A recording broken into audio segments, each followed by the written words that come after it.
бақуат болып негедер бай ойдан ойға көчіріп алып айтқан сақтардан асқанын духу сезіледі.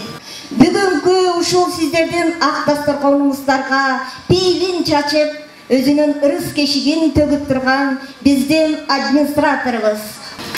Қырғыз адабиятына жана поэзия жанрына мыкты салым кошкондугу үчүн Чыңгыжоева Зубайка эже Барчынбек Бугубаев атындагы Борисжан адабий фонду тарабынан сыйланат. Сыйлыгыңыз куттуу болсун эжеке. Акындардын поэзия кечесинен акындардан кургон чыксаңыз, Аптапкүл карман ырдаңыз.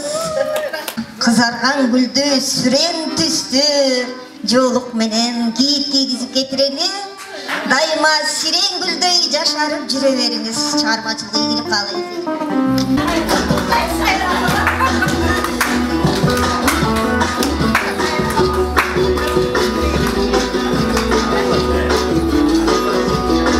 Барчынбек Бугубаев атындагы адабий фонддун атынан сыйлык алган эжекелерибизди, акын эжекелерибизди куттуктап, Барчынбектен тилибиз биздин үнүбүз деген ырым окуп поэзия кечеси аяктап коелу. Бакытта эне тил деген бакубат жолго үндөгөн, жылуулук теңир сактаган, жылдары ашык миңдеген, булбулдай сайрап абирде будайык болуп үндөгөн, жолу жок айран улуттар жоолгон экен дүйнөдөн.